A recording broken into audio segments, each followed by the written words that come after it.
Agora nós vamos falar de uma coisa. Essa aí, daqui para frente é só alegria, né? Começando com esses 3 nomes aí, guardem esses nomes, porque agora Deus começa a fazer o trabalho da reforma. Esses 3 aí são a estrela da manhã da reforma. Assim, eles são conhecidos assim, né? Por que estrela da manhã? Porque a estrela da manhã é aquela que aparece no céu, na verdade o planeta Vênus, né? Aparece no céu antes do Sol nascer, né? Então, está chegando o Sol, certo? Quando esses homens aí aparecem. Inclusive, na cidade de Worms, depois nós vamos falar bastante de Worms, na Alemanha, há uma grande estátua de Martinho Lutero, um monumento. Em volta da estátua dele, tem 4 estátuas menores. Depois eu vou mostrar para vocês. Então tem a estátua dele em cima e 4 estátuas menores. Essas 4 estátuas são de Pedro Valdo, já falamos, século XII, dos valdenses, né? Daí uma estátua de John Wycliffe, século XIV. Aí uma estátua de Jan Hus, século XIV, XV. E uma estátua de Girolamo Savonarola, ou Jerônimo Savonarola, século XV. De Valdo nós já falamos, vamos falar agora dos outros 3. Esse é o último assunto nosso hoje. Vamos falar primeiro do Wycliffe. Wycliffe é inglês, nasceu, viveu e morreu no século XIV. Ele era um professor de uma universidade, ele era professor da universidade. Bom, antes de entrar no Wycliffe, propriamente dito, vamos nos localizar quanto ao século XIV. Vamos ver o contexto em que o Wycliffe aparece. O contexto é o do cativeiro babilônico da igreja, o grande cisma do Ocidente, caos total na igreja, certo? O que mais tem no século XIV de terrível? A peste negra, que matou metade da população da Europa, certo? É o século da peste negra, é um século de desânimo, de desespero, de falta de perspectiva nas pessoas, as pessoas só vivem para enterrar os outros, né? O sistema sacramental que está vigente não conforta ninguém, certo? Não dá paz para ninguém, não dá esperança para ninguém. É um sistema de salvação por obras, as pessoas veem que elas não conseguem cumpri-las, a igreja está num estado moral péssimo, certo? Tudo errado. E nesse contexto se levanta esse professor de Oxford. Oxford nessa época era a principal universidade que havia na Europa e o John Wycliffe era simplesmente o principal professor da principal universidade. Esse cara não é fraco, tá? Ele era conhecido como a joia de Oxford, John Wycliffe. O importante para nós é que esse homem estava saindo com ideias novas e gerando turbulência dentro da igreja, gerando controvérsias. Ele dizia que toda autoridade, é o primeiro ponto aí, ele dizia que toda autoridade procede de Deus e que a autoridade do rei é meramente delegada por Deus e que se o rei não cumpre direito as funções para as quais ele foi chamado, ele não tem autoridade, ele não tem o direito de estar ali. O mesmo vale para o Papa. O Papa não é o cabeça da igreja. O cabeça da igreja é Cristo. Para nós isso é muito normal, muito fácil de dizer. Diga lá naquela época para você ver o que acontece. Que o Papa não é o cabeça da igreja. Só que nesse momento, vários homens se levantaram dizendo que o Papa não é o cabeça da igreja, porque a igreja não tem um monte de cabeças. Certo? O monstro que o grande cisma estava produzindo, nada tem a ver com a igreja de Jesus Cristo. O Papa nunca foi o cabeça da igreja. Isso o Wycliffe estava dizendo ali, e não é pouca coisa dizer isso nessa época. Ele dizia que o Papa foi chamado para ser o líder espiritual da igreja. Mas isso só se ele for um líder espiritual. Senão, ele não tem autoridade nenhuma. Se ele não for um embaixador de Cristo, ele é um anticristo. Essa expressão anticristo, usada para o Papa, muito usada depois por Lutero e Calvino, na verdade o primeiro que usou foi o John Wycliffe, né? Esse sujeito, esse Papa aí, tipo um Rodrigo Borgia, é um anticristo. Esse cara não tem nada a ver com Cristo. E o Wycliffe usou essa expressão então. Ele também percebeu ao longo do tempo, conforme ele ia estudando mais e se concentrando mais e tendo essas ideias novas, para nós não são novas, mas não são por causa de homens como ele, se não seriam, ele começou a ver que a autoridade não estava nem na igreja, nem na tradição. A autoridade estava nas escrituras. E ele percebeu que só as escrituras são a autoridade para a vida de cada cristão. E que, se é assim, cada cristão tem que ter acesso à palavra, porque ele precisa dela. Porque ali está a autoridade para ele viver a vida dele. Isso fez com que o Wycliffe começasse a se esforçar para traduzir a palavra e colocá-la na mão das pessoas. Ele tinha percebido que a Vulgata Latina, quem é que escreveu a Vulgata Latina? Jerônimo. A Vulgata Latina tinha aprisionado a palavra de Deus. A palavra de Deus estava presa dentro da Vulgata. E aí ele chamou a atenção para aquilo que nós chamamos também atenção quando nós falamos do Jerônimo, que a intenção do Jerônimo nunca foi fazer isso, a intenção do Jerônimo foi colocar a palavra na mão do povo. Por isso que ele fez a tradução para o latim. Só que agora o latim não servia mais, tinha que fazer uma nova tradução. E o Wycliffe fez. Ele traduziu a Bíblia, ele traduziu a Vulgata Latina. Ele traduziu a Vulgata. As traduções do original vêm mais tarde, com os humanistas. Tá? Os humanistas vão ser importantíssimos para a igreja, porque eles vão trazer a ideia de que nós temos que voltar para as fontes. Aqui ainda não. Aqui o Wycliffe vai traduzir a Vulgata Latina para a língua do povo, para o inglês. Um outro ponto polêmico. Ele disse não ao sistema sacramental. Ele disse que é um sistema falso de salvação. Negou completamente o sistema sacramental do romanismo e também negou a doutrina da transubstanciação. Né? Que o pão vira o corpo de Cristo e que o vinho vira o sangue de Cristo. Certo? Negou, disse que isso aí é falso, que é uma doutrina falsa. E é claro que vocês já começaram a perceber que esse homem vai arrumar confusão para o lado dele. Né? Não tenha dúvida. Na verdade, a doutrina dele nessa parte dos sacramentos era muito semelhante à de Calvino. Outro aspecto, valorização da pregação. Ele passou a valorizar muito a pregação. A pregação tinha praticamente sumido.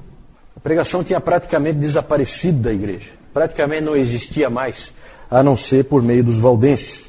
Mas os valdenses são um pequeno grupo perseguido, escondido, que não tem alcance. Né? A igreja oficial, os padres são incapazes de pregar qualquer coisa porque eles não sabem nada. Né? Ficou aquela ideia de que o importante é a missa, como é hoje ainda. Certo? Se tiver pregação da palavra, não faz a menor diferença porque isso não é importante. Para o Wycliffe, ele viu que a pregação é fundamental. Ele chegou a dizer o seguinte: a pregação do evangelho excede infinitamente a oração e a administração dos sacramentos. Claro que aí ele exagerou um pouquinho, né? Mas ele chegou a dizer isso. Houve um exagero, mas impressiona o resgate que ele está fazendo da pregação. É claro que isso aí depois vai ser fundamental para a reforma. Os puritanos vão beber aí direto, né? E a igreja hoje, ainda as igrejas que são fiéis à sua tradição, ainda mantém essa valorização da pregação. Uma das coisas marcantes é que nós estávamos de novo diante de um agostiniano que cria nas doutrinas da graça, certo? Coisa rara. Cria na eleição, cria na graça. Ele tinha sido muito influenciado por um outro homem, que é pouco conhecido, que é esse aí, o Thomas Bradwardine. Esse homem, eu vejo assim, ele só é pouco conhecido porque quando ele assumiu como arcebispo da Cantuária, ele só ficou 40 dias no cargo porque ele foi ceifado pela peste negra, certo? Ele acabou morrendo da peste negra, mas ele escreveu livros influentes de matemática e de física. Ele era um professor, influenciou muito o Wycliffe. Ele escreveu livros de matemática, livros de física, e escreveu um livro sobre a graça, cujo título era Sobre a Causa de Deus contra os Pelagianos. E é um livro em que há ali um agostiniano típico, trazendo a doutrina da graça de volta. Era a primeira vez que alguém fazia algo a respeito, desde o Gottschalk. Nós falamos do Gottschalk no domingo passado. No século IX, o Gottschalk foi espancado e depois foi jogado na prisão e tal, porque ele defendeu a doutrina da graça, a doutrina da eleição, conforme Agostinho tinha defendido. E então, desde o século IX, não tinha mais ninguém aparecido. E o Bradwardine trouxe isso de volta. Quando o Bradwardine morreu, o Wycliffe tinha 19 anos. Um livro importante do John Wycliffe é Pequena Regra da Vida, o título do livro. Lá naquele livro você pode ler coisas do tipo assim, ó, no fim do dia, pense em como você ofendeu a Deus. E pense em quão graciosamente Deus te salvou, não para te deixar abandonado à própria sorte, mas para viver sob a sua misericórdia e bondade. Isso é graça. Para nós, um texto desse é normal. Para eles, é novidade. Para eles, é esperança. Isso aí. Né? Num mundo que não traz esperança nenhuma. Tem historiadores que escrevem sobre o século XIV e falam que o consolo nosso é que já existiu um século como o século XIV. Né? Porque é quase que o inferno na Terra você viver nessa época. Muitas pessoas ouviram essa mensagem cheia de vida e foram cativados por ela. E rapidamente o Wycliffe passou a ter seguidores. E esses seguidores foram chamados de Lollardos. Boa parte desses Lollardos tornaram-se pregadores. Esse nome Lollardos ninguém sabe direito qual é a origem dele, mas foi assim que eles foram chamados, os seguidores das doutrinas de Wycliffe. Há um escrito da época que diz o seguinte: é difícil alguém encontrar duas pessoas na estrada sem que uma delas seja um discípulo de Wycliffe. Tal a influência que o Wycliffe estava conseguindo naquela época. E é claro que ele podia ser chamado pelas pessoas de joia de Oxford, mas para o Papa, o título que ele recebia do Papa era o mestre de todos os erros. Esse é o título que o Papa deu para ele. Ele era um queridinho do Papa. O Papa escreveu diversas bulas papais contra Wycliffe e até contra o reitor de Oxford, porque ele dizia: como é que você permite um sujeito desse ficar aí na sua universidade? E o reitor dava um jeitinho, né? Porque ele era o grande professor da faculdade ali. Mas no fim não teve jeito, ele acabou muito pressionado e o próprio Wycliffe sentiu a pressão e se refugiou na sua paróquia no interior lá da Inglaterra. Lá ele escreveu, fez a tradução dele. Então é aquela coisa, você manda o cara embora, não adianta, um sujeito desse você não tem como segurar. Ele é um homem a serviço de Deus. Ele vai fazer alguma coisa em prol da igreja do Senhor verdadeira, do remanescente. Ele vai fazer alguma coisa em prol do remanescente. A igreja convocou um concílio em 1382 para condenar os ensinos de Wycliffe. Esse concílio é conhecido, 1382, tá? Esse concílio é conhecido como o concílio do terremoto.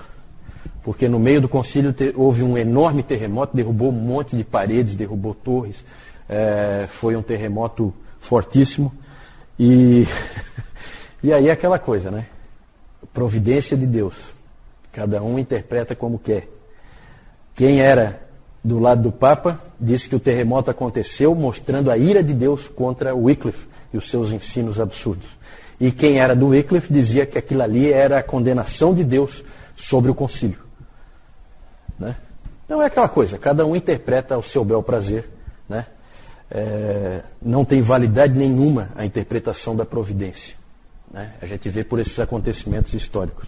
Mas é conhecido como 1382, o concílio do terremoto.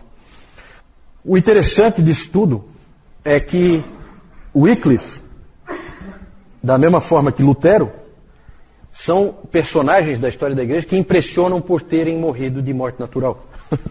Né? Lutero e Wycliffe sempre chamam a atenção por ter morrido de morte natural, o que era improvável, dadas as características do que eles faziam. Mas é que havia muita turbulência acontecendo com o papado, e aí a atenção não deu para focar. Né? Havia muita turbulência lá com aquela coisa da divisão, 3 papas, 2 papas, 3 papas. E aí então ele acabou morrendo de morte natural em 1384. Mas a igreja fez de tudo para acabar com a influência dele. Olha só, em 1428, isso dá o quê? 40 e poucos anos depois, os ossos dele, por ordem da igreja, os ossos dele foram desenterrados, foram queimados, os ossos, e as cinzas foram jogadas num ribeirão. Né? Alguém até disse que quando jogaram as cinzas dele no ribeirão, o ribeirão correu para um rio, o rio correu para um rio maior, e o rio maior desagou no oceano, e ninguém mais segurava o ensino de John Wycliffe. Né? Então, claro, uma maneira poética de colocar, né? Mas o que adianta, né, você fazer uma coisa ridícula como essa aí, A intenção era dar uma demonstração de força e mostrar que não é um herege, não tivemos a oportunidade de queimar em vida, vamos queimar depois de morto. Muito ridículo, realmente, ridículo. O Concílio de Constança, em 1415, condenou os ensinos de Wycliffe e aproveitou a oportunidade para pegar um discípulo, um seguidor, vamos dizer assim, não um discípulo, mas um seguidor de John Wycliffe, e aproveitou para queimar ele como uma demonstração de força em pleno concílio. O nome dele, Jan Hus. Eu até fui ver certinho a pronúncia, nós estávamos discutindo depois do último CTB, a pronúncia correta, e lá no Wikipédia você pode colocar lá um áudio em que tem a pronúncia exata do nome dele, que a gente tem um pouco de dificuldade de saber, porque ele é um boêmio, não no sentido negativo da palavra, mas ele é um morador da Boêmia, um cara que nasceu na Boêmia, certo? E aí, então, é outra língua que a gente não conhece, não sabe como pronuncia, mas a pronúncia é Jan Hus. Na verdade, Jan é um apelido para Johannes, é João, Por isso que às vezes em inglês é colocado como John Hus e em português às vezes João Hus. Esse sujeito, ele era natural da Boêmia, a atual República Tcheca.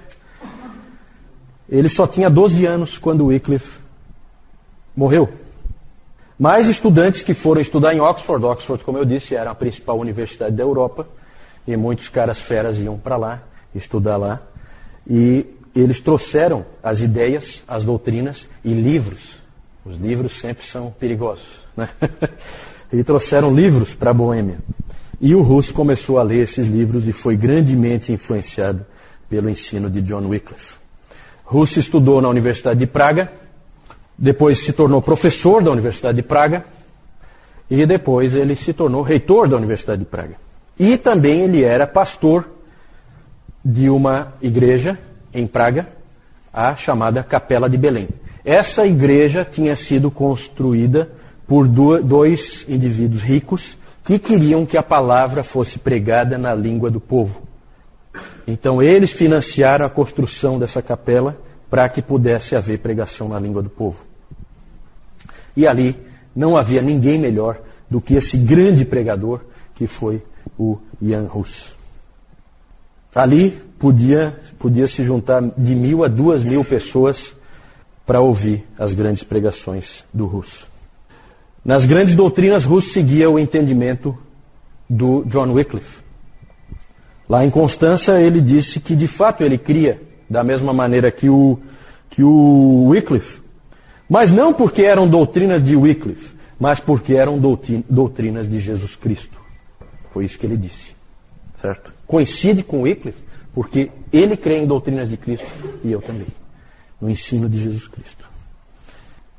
Em Praga ele dizia nas pregações dele que não importava se havia 2 ou 3 papas, Cristo é o cabeça da igreja e ele cuida da sua igreja, certo? Pode ter quantos papas forem, não faz a menor diferença. Pregou a salvação pela graça, pregou a autoridade da Bíblia, só da Bíblia, única autoridade. E esse também era o tempo das indulgências. Vocês aí, quando lerem o texto que nós entregamos, vão ver a ideia das indulgências ali aparecendo, em todas as igrejas de Praga vocês sabem que é uma grande cidade, ainda hoje é uma grande cidade, em todas as igrejas de Praga as indulgências eram comercializadas, menos na igreja de Jan Hus. Lá não entrava, de jeito nenhum. Ele pregava assim, deixe quem quiser proclamar o contrário. Deixem o Papa, ou um bispo, ou um padre dizer, eu perdoo teus pecados, eu te absolvo das tuas penalidades, eu te liberto do sofrimento do inferno. Tudo isso é inútil, não te traz benefício algum. Só Deus, eu repito, só Deus pode perdoar pecados por meio de Cristo. Ele perdoa aqueles que verdadeiramente se arrependem. Grande pregação, gente, vocês já perceberam, grande pregação estava ocorrendo ali, naquela igreja. E, claro, grandes problemas também adviriam dela. Pode ter certeza. Aí, vamos falar então dos problemas. Hus foi excomungado, normal, E Praga, a cidade de Praga, foi colocada sob o interdito. O Rus, para diminuir o sofrimento e a pressão sobre as pessoas, ele então resolveu sair de Praga para evitar essa pressão do interdito. Então ele saiu da cidade, mas continuou pregando no meio rural. Né? Ninguém segura um sujeito desse. Né? Ele então foi convocado para se apresentar diante do grande concílio de Constança. O concílio que nós já falamos. O concílio que inclusive resolveu o problema dos 3 papas. Foi o concílio que obrigou eles todos a renunciarem. Portanto, dá para perceber que é um concílio importante e de grande autoridade. E ele foi convocado a comparecer lá. O Rus queria ir, mas os seus amigos e seguidores não queriam deixar ele ir de jeito nenhum, porque sabiam o que ia acontecer.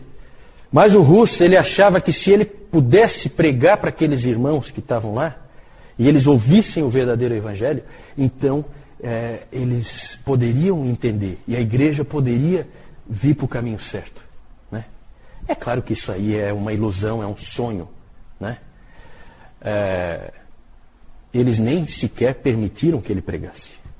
Até porque eles tinham medo da pregação dele. Ele sequer pôde pregar. O imperador, localizem-se, tá? Imperador é o imperador do Santo Império Romano. É o imperador germânico.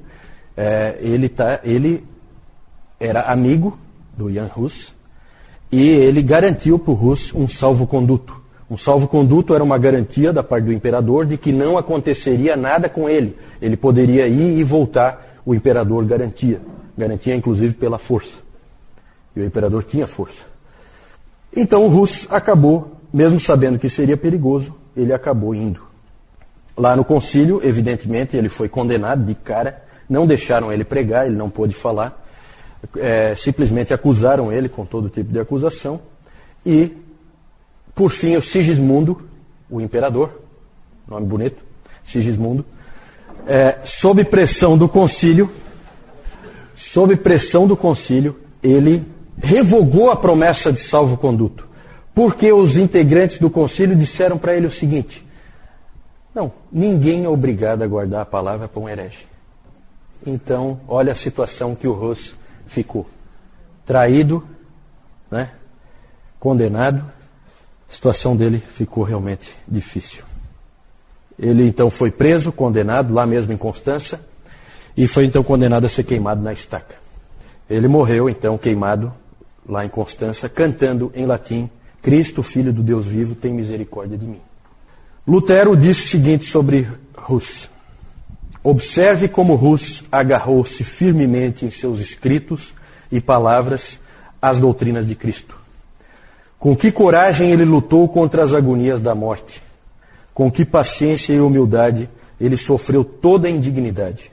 E com que grandeza de alma ele confrontou uma morte cruel em defesa da verdade, enquanto fazia todas essas coisas sozinho diante de uma assembleia importante, uma assembleia imponente dos grandes da terra, como um cordeiro que fica no meio de leões e lobos. Se um homem assim pode ser considerado um herege, nenhuma pessoa debaixo do sol pode ser vista como um verdadeiro cristão. O Lutero sempre manifestou a sua dívida para com Jan Hus.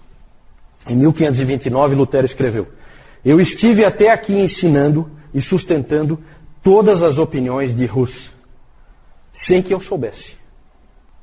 Nós somos, todos nós, hussitas sem saber.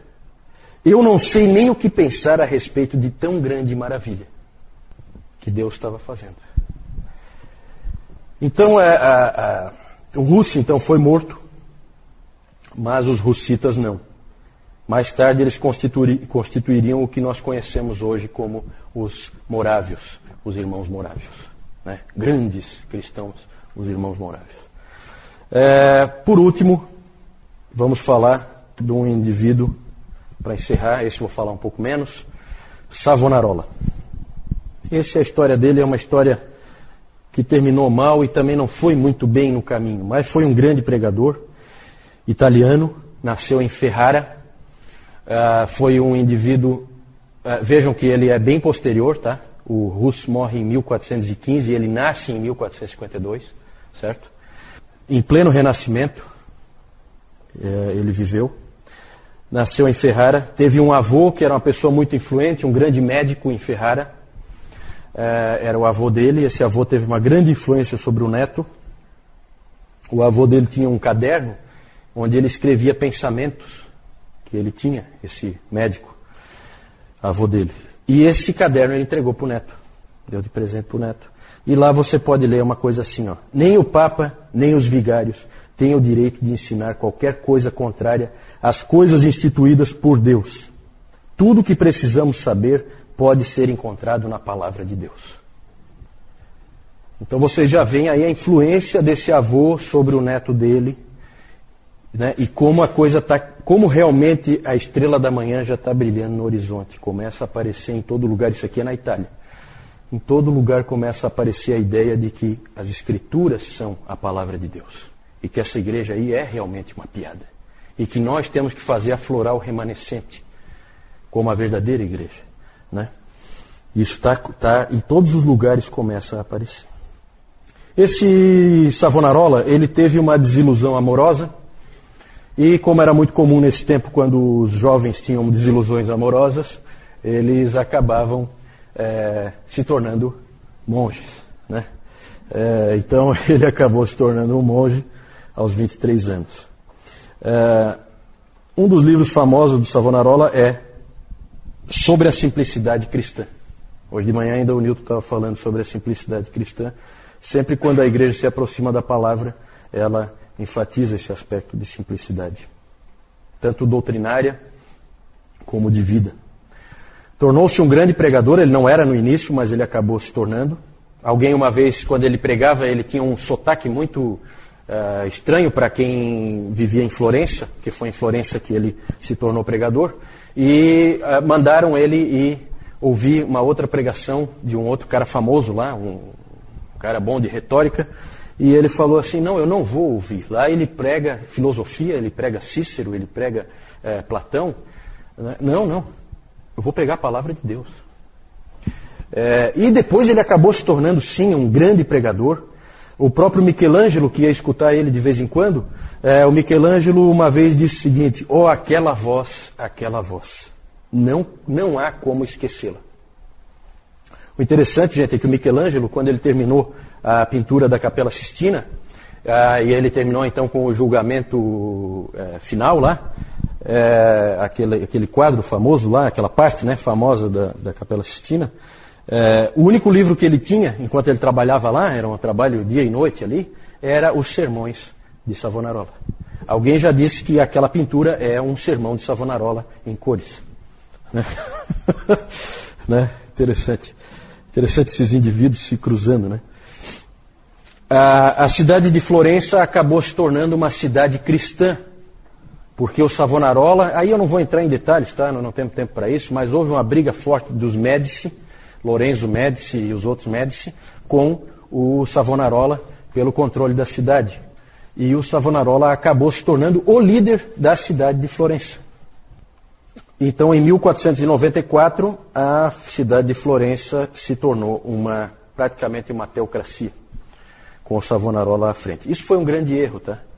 Nem Lutero depois, nem Calvino, eles incorreram nesse erro. Muita gente acha que Calvino era um líder político. Nunca foi. Esse é um grande equívoco e é uma maneira que as pessoas usam de tentar denegrir a imagem dele. Ele nunca foi um líder político. Ele era, sim, muitas vezes consultado por líderes políticos, mas ele nunca assumiu posição política nenhuma. Muito menos Lutero, que nunca se importou com isso. Certo? O Zwinglio era um pouco mais... Depois nós vamos falar desses homens todos, né? No próximo domingo a gente vai falar deles. Um episódio marcante desse período, do Savonarola à frente da cidade de Florença, é o famoso episódio da Fogueira das Vaidades. Quando então em Florença foi feita uma grande fogueira e as pessoas traziam coisas que eram consideradas pecado, de alguma forma, ou que eram, não assim pecado propriamente, mas era vaidade, era uma coisa inútil. Então nisso foi queimado um monte de coisa numa grande fogueira no centro da cidade de Florença. Foram queimados baralhos, dados, né, Tito? Né? Foram queimados, né, cara? Foram queimados essas coisas. Quem gosta de arte odeia o Savonarola, né? Porque foram queimadas obras de Botticelli ali naquela fogueira, né? Detalhe é que foram queimadas pelo Botticelli. Ele levou e jogou a obra lá, né? Então aí, pelo menos aí, né, o Botticelli sabia o que estava fazendo, né? Mas com certeza os amantes da arte não gostam do Savonarola nem um pouco. Várias coisas aconteceram, ele na verdade fez inúmeros inimigos. Esse sujeito aí tinha, acho que o mundo inteiro como inimigo dele, né? O Papa odiava ele, os aristocratas todos odiavam ele, os Médici odiavam ele. E finalmente, por uma série de motivos, de erros estratégicos que ele cometeu também, ele acabou perdendo a confiança do povo e acabou ficando sem apoio nenhum. Acabou preso, enforcado e queimado com alguns outros monges dominicanos no dia 23 de maio de 1498, certo? Maquiavel, que também era um florentino, essa cidade de Florença já deu para perceber que ali está cheio de gente importante na história da humanidade, né? O norte da Itália é extremamente influente na história da humanidade, na história da civilização, sempre foi. O sul não, porque ali o Papa dominava e tal, né? Mas aquele norte da Itália ali, próximo aos Alpes suíços, ali a Alemanha, aquilo ali sempre foi importante. E para o Renascimento então nem se fala, né? Ali vai aparecer Leonardo da Vinci, esses pintores todos, Michelangelo, né?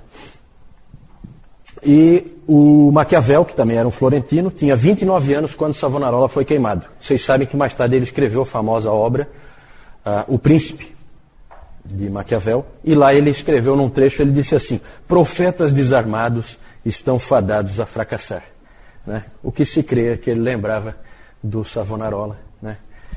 Ele não tinha quem o defendesse, diferente do Lutero, né? E aí o que acaba acontecendo com esses caras é que eles são queimados.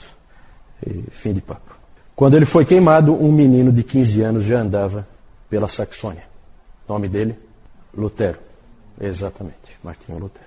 Então aqui nós estamos à beira da Reforma Protestante. Sobre Savonarola, Lutero disse: enquanto o anticristo condenou Savonarola, Deus o canonizou em nossos corações. Essa é a palavra de Lutero sobre o Savonarola. Só vamos encerrar então mostrando aqui algumas figuras. Quero mostrar para vocês o monumento da Reforma em Worms. Vocês chegaram a ver isso aí? Não, não, né? Então ali vocês conseguem ver, bem por fora tem alguns protetores do Estado, tá? É gente que protegeu a Reforma militarmente, né? Claro que ali vai ter o Frederico da Saxônia e tal. Mas lá no meio, onde aparece o Lutero, aqui está o Lutero, vocês veem que tem 4 estátuas. Ali tem uma pessoa, para vocês terem uma ideia do tamanho. 4 estátuas em volta, uma em cada ponta. Quem são? Pedro Valdo, John Wycliffe, Jan Hus e Girolamo Savonarola. Exatamente. Sempre aquela ideia de que não é uma coisa isolada a reforma. Não foi Lutero que fez sozinho, né? Aí o Wycliffe, vocês veem ali uma figura dele, ele aqui ó, estudando, né, fazendo a tradução da Bíblia. Aqui ele com os Lollardos, os pregadores Lollardos. Na verdade não tem essa, nós não sabemos se ele enviou pregadores, esse quadro aqui é um pouco fantasioso. E aqui o episódio, não dá para ver muito bem, né? Mas é o episódio do desenterramento, né? Não sei como é que se diz, como é que se fala? Desenterrar, exumação, né? Desenterraram os ossos dele, jogaram na fogueira e depois jogaram no ribeirão, certo? Então, realmente é uma coisa ridícula. Aqui os Lollardos sendo queimados, não cheguei a falar, mas muitos Lollardos foram queimados, certo? Pela igreja. O Jan Hus, aqui toda a preparação para o Hus ser queimado em Constança, certo? Aí o Savonarola, existe uma estátua dele, né? Pregando. Ele viveu exatamente naquele período do Rodrigo Borgia. Então aquelas barbaridades que estavam acontecendo lá, ele denunciava de púlpito aqueles absurdos que o Papa Alexandre VI estava fazendo, né? Aqui o púlpito dele, as pessoas então que vinham ouvi-lo, né? Ali a praça central de Florença, onde ele foi morto, e aqui uma figura dele, né? Eu acho que a desilusão amorosa dele tinha razão de ser, né?